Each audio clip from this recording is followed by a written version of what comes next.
Hello students, आज हम नया चैप्टर करेंगे केमिकल काइनेटिक्स। ये फर्स्ट लेक्चर है आज।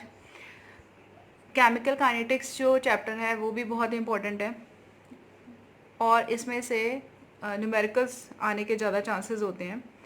बट न्यूमेरिकल्स हम डायरेक्ट फॉर्मूले से नहीं कर सकते, उसके लिए हमें थ्योरी कंसेप्ट ये समझना बहुत ज़रूरी है। जब तक थ्योरी और कंसेप्ट हमें नहीं क्लियर होगा तो हम न्यूमेरिकल्स नहीं कर सकते हैं।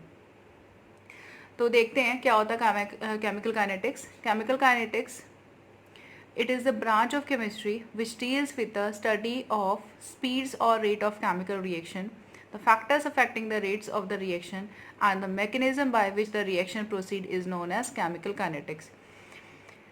मीन्स इसमें हम स्टडी करेंगे कि कोई भी रिएक्शन कितने स्पीड से हो रहा है या कितने रेट से हो रहा है, ठीक है, और उस रिएक्शन पर कौन से फैक्टर्स अफेक्ट कर रहे हैं और कौन से मैकेनिज्म से वो रिएक्शन कंप्लीट हो रहे हैं। इन सब की स्टडी किस में आती है? केमिकल काइनेटिक्स में आती है। केमिकल काइनेटिक्स में बेसिकली हम क्या पढ़ते हैं कि स्पीड और रेट ऑफ केमिकल रिएक्शन, कि किस रेट से हमारा जो केमिकल रिएक्शन है वो कंप्लीट हुआ है, कि पहले कंसंट्रेशन क्या था, बाद में कंसंट्रेशन कैसे चेंज हुआ विद रिस्पेक्ट टू टाइम, ये हम पढ़ेंगे केमिकल काइनेटिक्स में। The next one is the word kinetics is derived from the Greek word kinesis means movement. जो काइनेटिक है वो काइनेसिस वर्ड से डिराइव्ड हुआ है। ये ग्रीक वर्ड है जिसका मतलब होता है movement. Next, the chemical reaction on the basis of rate of reaction. Chemical reactions को हम 3 पार्ट में डिवाइड कर सकते हैं on the basis of rate of reaction. Rate of reaction के बेसिस पर हम 3 पार्ट में डिवाइड कर सकते हैं। The first one is fast और instantaneous reaction, second one is slow reaction, and the third one is moderately slow reaction. मतलब moderate होगा, ना बहुत ज़्यादा फास्ट होगा ना ही बहुत ज़्यादा स्लो होगा। फर्स्ट देखते हैं फास्ट रिएक्शन। फास्ट रिएक्शंस वो होते हैं विच टेक प्लेस इंस्टेंटेनियसली, मतलब बहुत जल्दी हो जाते हैं, माइक्रो सेकेंड्स में हो जाते हैं। और जो टाइम टेकन है इज़ 10⁻⁻12 टू 10⁻⁻16 सेकेंड, मतलब इतने सेकेंड्स का टाइम लगता है अगर किसी फास्ट रिएक्शन को कंप्लीट होना हुआ। यानी इतने टाइम से, इतने सेकेंड से जो भी रिएक्शन कंप्लीट होता है उनको हम कहते हैं फास्ट रिएक्शन बोलते हैं। फास्ट रिएक्शन का एग्जांपल है आयनिक रिएक्शन। जितनी भी आयनिक रिएक्शंस होती हैं बहुत फास्ट रिएक्शन होती हैं। आयनिक रिएक्शंस को कंप्लीट होने, आयनिक जो रिएक्शंस होती हैं आपस में रिएक्ट करेंगे, बहुत ही जल्दी रिएक्ट करती हैं। For example AgNO3 plus NaCl के साथ रिएक्ट करके क्या बनाता है? AgCl plus NaNO3। अब ये फास्ट क्यों है? क्योंकि हमें पता है कि AgNO3 और NaCl जैसे ही वाटर में जाएंगे जल्दी से आयन में ब्रेक हो जाएंगे। ये Ag पॉजिटिव NO3 नेगेटिव में ब्रेक हो जाएगा, ये Na positive Cl negative break हो जाएगा। मतलब कोई बाहर से एनर्जी हमें सप्लाई नहीं करनी पड़ेगी इनको आयंस में ब्रेक होने के लिए। जैसे ही वाटर में गए आयंस में इमीडिएटली ब्रेक हो गए, और जैसे आयंस में ब्रेक हुए आपस में इनका एक्सचेंज हुआ और प्रोडक्ट बन गया हमारा। Clear? The second is slow reaction. Slow reactions क्या होते हैं? Chemical reaction which completes in a long time from some minutes to some years. वो रिएक्शन जिनको कंप्लीट होने में कुछ मिनट भी लग सकते हैं और कुछ साल भी लग सकते हैं, ऐसे रिएक्शंस को हम बोलते हैं slow reaction. For example rusting of iron. We know कि रस्टिंग ऑफ आयरन जो है प्रोसेस है वो बहुत ही उसको टाइम लगता है, बहुत ज़्यादा टाइम लगता है। तो that is why rusting of iron is a slow process, और इसमें जो रिएक्शंस होंगी वो स्लो रिएक्शंस होंगी, बहुत धीरे धीरे रिएक्शंस होते हैं, तब जाके रस्ट लगता है आयरन में। And the next one is moderately slow reaction. Moderately slow reaction में क्या होता है? ना ही बहुत जो ये रिएक्शंस वो रिएक्शन होते हैं जिसमें ना ही बहुत ज़्यादा टाइम लगता है ना ही बहुत ज़्यादा कम टाइम लगता है कंप्लीट होने में, ठीक है। तो chemical reaction which are intermediate between slow and fast reactions are called moderately slow reaction. For example formation of ammonia, hydrolysis of sucrose, ये एग्जांपल्स हैं जिनको कंप्लीट होने में ना ही बहुत ज़्यादा टाइम लगता है ना ही बहुत कम टाइम लगता है। For example N2 plus H2 gives ammonia. N2 और H2 जब आपस में रिएक्ट करते हैं तो अमोनिया बनाते हैं, और ये जो है ये मॉडरेटली स्लो रिएक्शन की कैटेगरी में आता है। अब एक चीज़ मैं आपको बता दूं कि केमिकल काइनेटिक्स में जो हमें सबसे बेस्ट रिजल्ट मिलता है, या केमिकल काइनेटिक्स अगर हमें स्टडी करना है तो हम किसका स्टडी करेंगे, कौन से रिएक्शंस का स्टडी करेंगे, हम करेंगे मॉडरेटली स्लो रिएक्शंस का केमिकल काइनेटिक्स स्टडी करेंगे। मतलब केमिकल काइनेटिक्स जो हम स्टडी करना है, ठीक है, वो ना ही फास्ट रिएक्शन के लिए स्टडी करते हैं हम, ना ही स्लो रिएक्शन के लिए, हम मॉडरेटली स्लो रिएक्शन के लिए हम स्टडी करते हैं। एंड द नेक्स्ट इज कि why there is difference in the rate of reaction. अभी हमने डिस्कस किया कि कुछ रिएक्शंस को कंप्लीट होने में थोड़ा टाइम लगता है, कुछ को बहुत ज़्यादा लगता है, कुछ को इंटरमीडिएट लगता है। तो ऐसा क्या रीज़न है? A reaction involves the breaking and making of bonds. किसी भी रिएक्शन में अगर दो रिएक्टेंट आपस में दो या दो से ज़्यादा रिएक्टेंट आपस में कन्वर्ट कर रहे हैं तो सबसे पहले उनके बॉन्ड टूटते हैं, और जब वो प्रोडक्ट बनाना शुरू करेंगे तब बॉन्ड वहाँ पर बनना स्टार्ट होते हैं। रिएक्टेंट्स के बॉन्ड टूटेंगे और प्रोडक्ट में बॉन्ड बनना शुरू होता है। This is how the process of reaction take place. For example, covalent bonds जो होते हैं, for covalent bonds different amount of energy for breaking and different amount of energy are evolve. जब covalent bond टूटते हैं तो हमें energy supply करनी पड़ती है, ठीक है, different amount of energy depend करती कि कितनी एनर्जी सप्लाई करें, different amount of energy. And किसको, बॉन्ड को तोड़ने के लिए हमें क्या करनी पड़ती है, सप्लाई करनी पड़ती है। And different amount of energy are evolve, और जब बॉन्ड बनता है प्रोडक्ट में तो एनर्जी क्या होती है, इवॉल्व होती है। When different kinds of new bonds are formed, तब क्या होगा, एनर्जी इवॉल्व होगी। और आयनिक रिएक्शन में क्या होता है, आयनिक रिएक्शन फास्ट की होती है, ये तो हमने पढ़ लिया कि जो स्लो होती है इसका रीज़न क्या है कि बॉन्ड तोड़ने और बनने में टाइम लगता है, इसकी वजह से कुछ रिएक्शन स्लो होती हैं, ठीक है। बट जो आयनिक रिएक्शन है वो फास्ट की होती है। मैंने आपको बताया इन आयनिक रिएक्शन जो आयंस हैं उनको तोड़ने की ज़रूरत नहीं पड़ती, जैसे ही पानी में डालते हैं वो जो कंपाउंड होते हैं, सपोज NaCl को वाटर में डाला तो immediately it breaks into Na positive ion and Cl negative ion. तो यही होता है, आयनिक रिएक्शंस फास्ट इसलिए होती है क्योंकि उनको तोड़ने के लिए कुछ एनर्जी नहीं चाहिए, ठीक है, due to the fact that these do not involve any breaking of bonds, ions are already present in solution, ठीक है, आयंस ऑलरेडी सॉल्यूशन में प्रेजेंट होते हैं, उनको तोड़ने के लिए बिल्कुल एनर्जी नहीं चाहिए। क्लियर? यहाँ पे देख सकते हैं हम N2 और H2 का केस। N2 में क्या है, ट्रिपल बॉन्ड होता है, प्लस H2 में सिंगल बॉन्ड होता है, अमोनिया में NH3 ये होता है, अमोनिया में NH3, ठीक है। अब एक चीज़ देखो, सबसे पहले क्या होगा, इसके बॉन्ड टूटेंगे, इसके बॉन्ड टूटेंगे, तो हमें यहाँ पर क्या चाहिए, एनर्जी रिक्वायर्ड, ठीक है, एनर्जी चाहिए। उसके बाद जब ये आपस में रिएक्ट करके अमोनिया बनाएंगे, NH3 बनाएंगे, ठीक है, NH3 बनने के बाद एक लोन पेयर ऑफ इलेक्ट्रॉन बच जाता है। जैसे ही NH3 बनाएंगे तो नए बॉन्ड बने हैं, तो उस टाइम क्या होगा, एनर्जी इवॉल्व होगा, एनर्जी निकलती है, ठीक है। तो ये काम होने के लिए टाइम चाहिए होता है। यही रीज़न है कि जो रिएक्शंस में कोवलेंट कंपाउंड्स वाले जो रिएक्शंस होंगे, the reaction in which covalent compounds are there, उन रिएक्शंस को कंप्लीट होने में टाइम लगता है। क्लियर? तो दैट इज़ वाई, क्योंकि यहाँ पर बॉन्ड टूटेगा, फिर बॉन्ड जुड़ेगा, क्योंकि बॉन्ड तोड़ने में एनर्जी चाहिए, और बॉन्ड जब जुड़ते हैं, बॉन्ड बनते हैं, न्यू बॉन्ड्स फॉर्म होते हैं, तब भी एनर्जी इवॉल्व होती है। तो इसकी वजह से टाइम लगता है, जिसकी वजह से ये स्लो रिएक्शन हो जाते हैं थोड़े से। द नेक्स्ट वन इज़ कि रेट ऑफ रिएक्शन को कैसे डिफाइन करते हैं। रेट ऑफ रिएक्शन क्या होता है, rate of chemical reaction is the change in the concentration of any one of the reactant और प्रोडक्ट पर यूनिट टाइम। कि केमिकल रिएक्शन में कंसंट्रेशन किसका, रिएक्टेंट का और प्रोडक्ट का चेंज होता है विद टाइम, उसको बोलते हैं rate of reaction. So rate of reaction is change of concentration, चाहे वो रिएक्टेंट का हो या प्रोडक्ट का हो, ठीक है, टाइम के साथ साथ विद टाइम, तो उसको हम बोलते हैं रेट ऑफ रिएक्शन।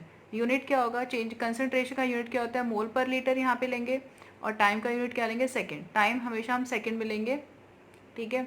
अगर किसी क्वेश्चन में आर में निकालना है तो फिर हम आर में कन्वर्ट कर सकते हैं या मिनट में कन्वर्ट कर सकते हैं, बट यहाँ ज़्यादातर जो मोस्टली है वो टाइम किस में लेते हैं, हम सेकेंड में लेते हैं।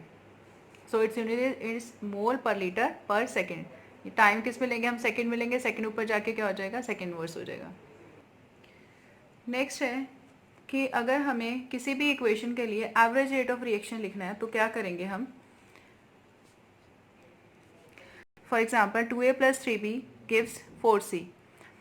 अब जो यहाँ पे रिएक्टेंट्स हैं वो क्या है, a और b हैं, और एक किस में कन्वर्ट हो रहे हैं, c में कन्वर्ट हो रहे हैं। a के 2 मोल्स हैं, b के 3 मोल्स हैं, और जो प्रोडक्ट है हमारा उसके 4 मोल्स हैं।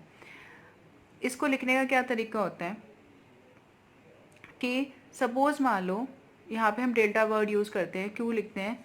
फॉर एग्जांपल जो ए था उसका इनिशियल कंसंट्रेशन, ठीक है, स्टार्टिंग में कंसंट्रेशन सपोज 10 था, ठीक है, 10 मोल पर लीटर था, और जब रिएक्शन स्टार्ट होने लगा तो उसका कंसंट्रेशन क्या हो गया, कम हो गया, क्योंकि वो प्रोडक्ट में भी कन्वर्ट हो रहा है, ठीक है, तो उसका कंसंट्रेशन कम होने लग गया। सपोज मान लो कि कुछ टाइम बाद उसका कंसंट्रेशन 6 हो गया, बाकी जो 4 था वो प्रोडक्ट बनाने में यूज़ हो गया। तो स्टार्टिंग में 10 था और बाद में 6 था, तो इसको हम क्या लिख सकते हैं, A2 - A1 is equal to 6 - 10। तो A2 - A1 क्या होगा, कुछ चेंज है तो उसको हम क्या लिखते हैं, डेल्टा A। इसको क्या लिखते हैं, डेल्टा A। और 6 में से 10 गया, माइनस के 4। क्लियर। यानी जैसे जैसे रिएक्शन होता रहेगा तो A के कंसंट्रेशन में क्या चेंज आएगा, माइनस में चेंज आएगा। क्लियर।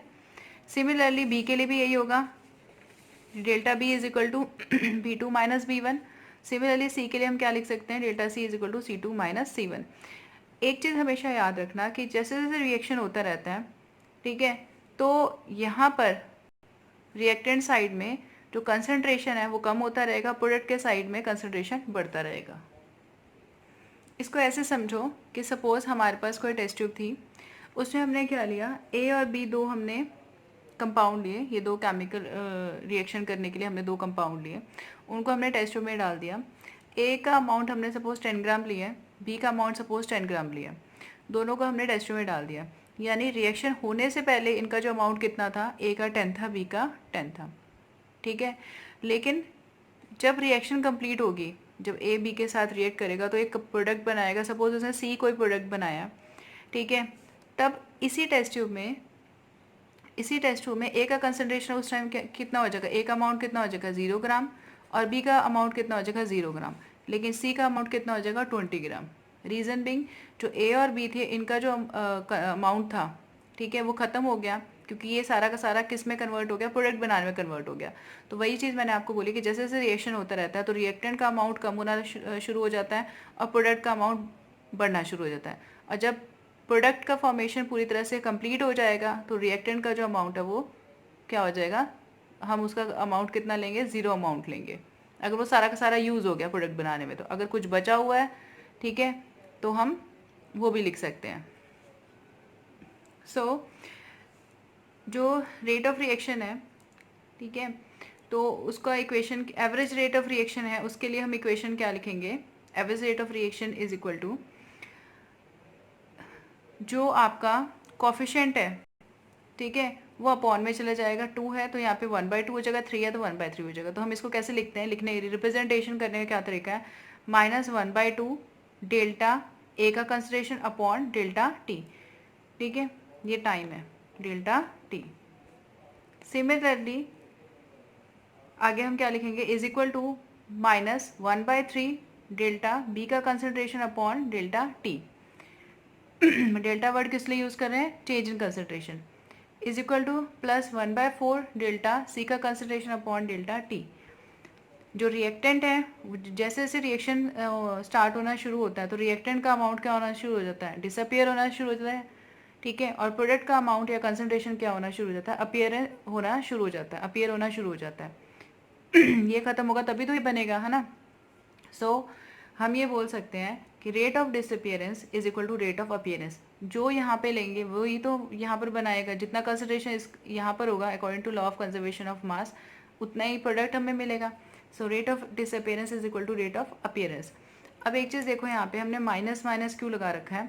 मैंने आपको बोला था कि जब हम रिएक्टेंट का कंसंट्रेशन लेते हैं, आपको पता है रिएक्टेंट का कंसंट्रेशन बाद में कम हो जाता है, शुरू में ज़्यादा होता है, जैसे जैसे रिएक्शन होना शुरू होता है तो उसका अमाउंट कम हो जाता है, ठीक है, क्योंकि वो प्रोडक्ट बनना शुरू कर देता है, ठीक है, प्रोडक्ट बनाना शुरू कर देता है। तो पहले सपोज 10 था, बाद में 6 हो गया, तो हम डेल्टा लेंगे तो माइनस आएगा, और हमें पता है कि जो रेट है वो माइनस में कभी नहीं होती, तो हम क्या करते हैं, इसको पॉजिटिव बनाने के लिए, डेल्टा ए को पॉजिटिव बनाने के लिए हम क्या लिखते हैं, हम माइनस ले लेते हैं यहाँ पर, ठीक है। तो जो भी वैल्यू माइनस में आएगी वो पॉजिटिव हो जाएगी।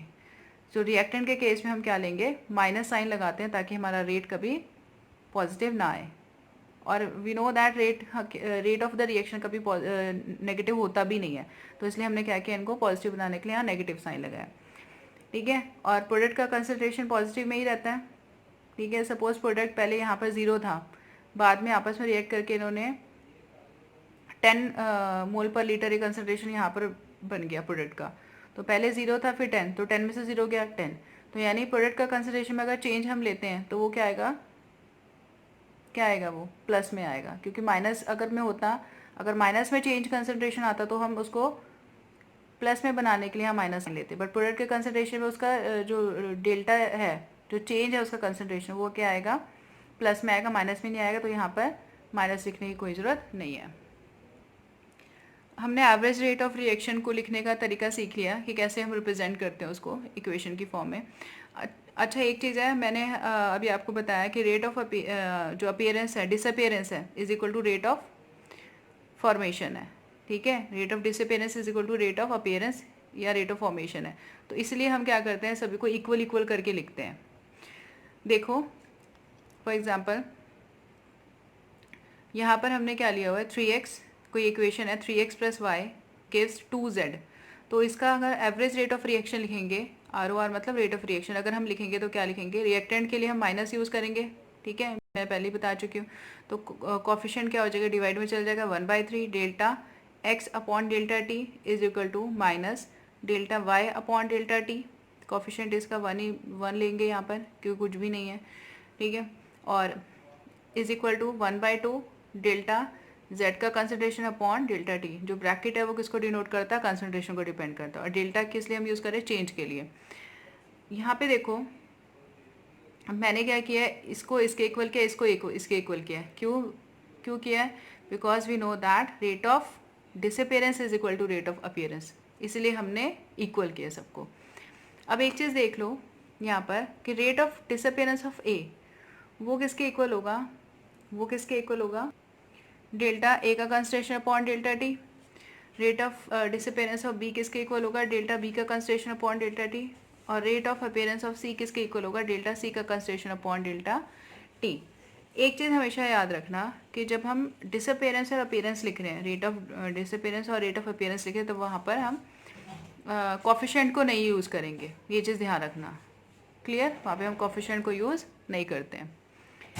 अब नेक्स्ट देखो कि अगर हमें rate of appearance of z निकलना है तो हम क्या करेंगे, डेल्टा z का concentration upon delta t। Rate of disappearance of x लिखना है तो डेल्टा x का concentration upon delta t। Rate of disappearance of y लिखना है तो कैसे लिखेंगे, x और y डिसअपीयर हो रहा है, ठीक है, केमिकल रिएक्शंस जैसे जैसे होती रही है, तो रेट ऑफ रिएक्शन में क्या हो रहा है कि x और y डिसअपीयर हो रहा है और z क्या हो रहा है, अपीयर हो रहा है, तो हम क्या लिखेंगे कि rate of disappearance of y is equal to delta y का concentration upon delta t। Concentration को हमेशा ब्रैकेट में लिखना है। अब इसके न्यूमेरिकल्स कर लेते हैं, रेट ऑफ रिएक्शन के बेस पर हम न्यूमेरिकल्स कर लेते हैं, बहुत ईजी है, ध्यान से देखना। Write average rate of reaction, rate of appearance and rate of disappearance for the following reaction. ये कोई इक्वेशन दे रखी है, ammonia is reacting with oxygen to form nitric oxide plus water, और ये बैलेंस्ड इक्वेशन है। हमें क्या निकालना है, एवरेज रेट ऑफ रिएक्शन निकालना है। तो एवरेज रेट ऑफ रिएक्शन को लिखने का तरीका क्या है, कोफिशिएंट चला जाएगा डिवाइड में 1/4, अच्छा रिएक्टेंट माइनस में होते हैं तो ये हो जाएगा delta ammonia concentration upon delta T with respect to time is equal to 1/5 delta O2 का concentration upon delta T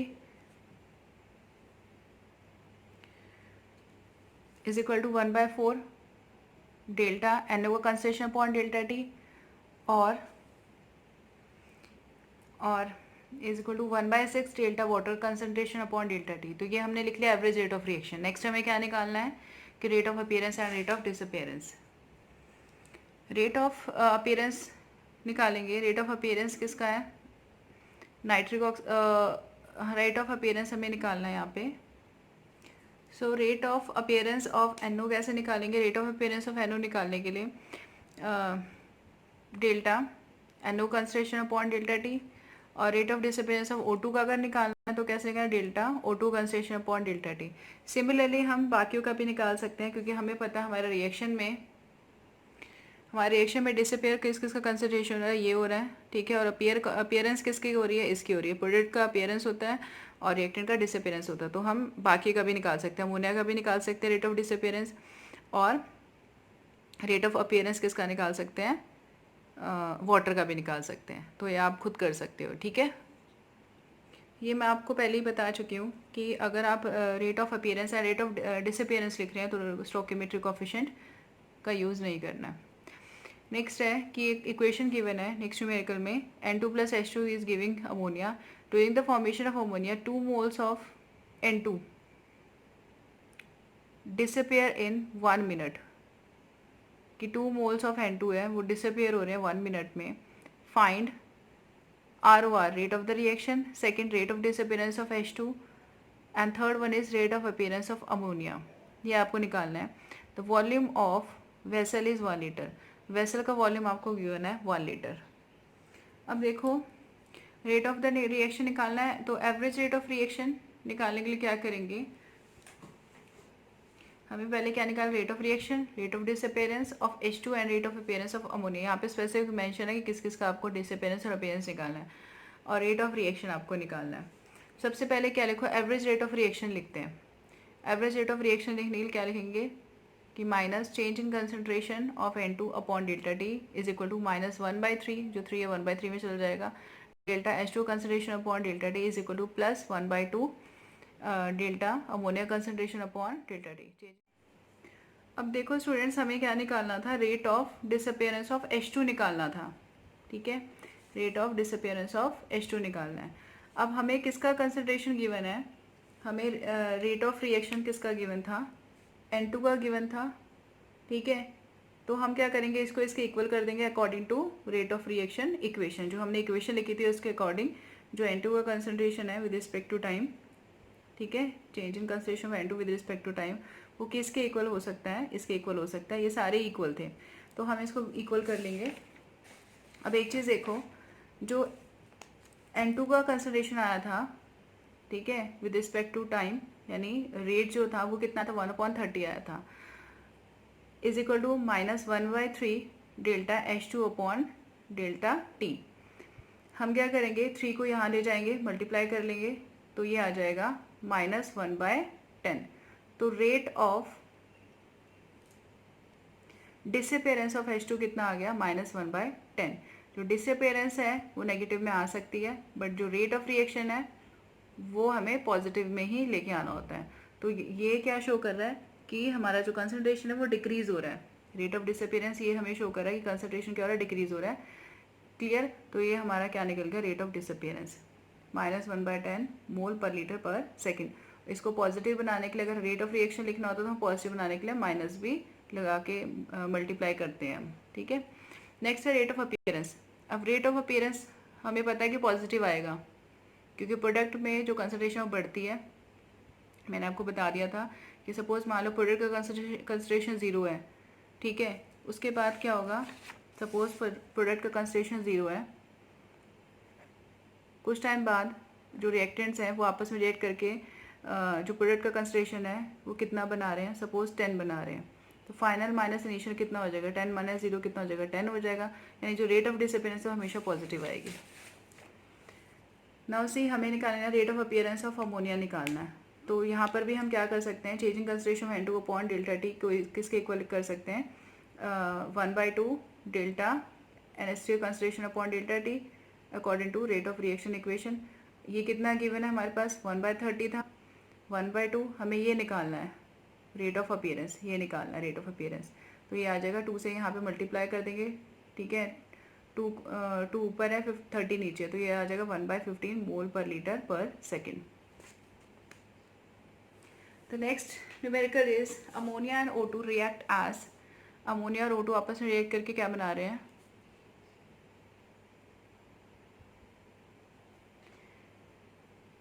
NO और प्लस हम वाटर बना रहे हैं, ठीक है। अब एक चीज़ देखो, हमें क्या निकालना है, गिवन क्या है, rate of formation of NO is given, कितना गिवन है 3.6 इंटू 10⁻³ मोल पर लीटर पर सेकेंड, ये आपको गिवन है। हमें क्या निकालना है, rate of disappearance of ammonia निकालना है और rate of formation of water निकालना है, ये दो चीज़ हमें निकालनी है। सबसे पहले हम क्या लिखेंगे, पहले तो एवरेज रेट ऑफ रिएक्शन लिख लो, ये वाली इक्वेशन लिख लो, ठीक है, ताकि क्वेश्चन ईजी हो जाए।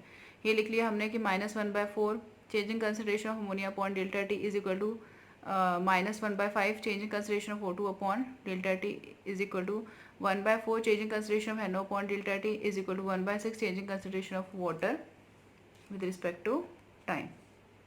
अब rate of disappearance of ammonia निकालना है। हमें पता है जितना अपीयरेंस होता है, रेट ऑफ अपीयरेंस होता है रिएक्टेंट का, उतना ही रेट ऑफ, जितना हमें पता है कि रेट ऑफ डिसअपीयरेंस जितना रिएक्टेंट का होगा उतना ही रेट ऑफ अपीयरेंस होगा प्रोडक्ट का। वी नो दिस कि rate of appearance is equal to rate of disappearance. यहाँ पर rate of disappearance of ammonia भी इक्वल होगी rate of appearance of NO, nitric oxide के अपीयरेंस के इक्वल होगी। हमें गिवन क्या है कि फॉर्मेशन ऑफ NO गिवन है, rate of appearance of NO given है, तो rate of disappearance of ammonia कितना होगा, वो भी इतना ही हो जाएगा, ठीक है। तो एक क्वेश्चन निकल गया। सेकेंड इज कि आपको निकालना rate of disappearance of ammonia.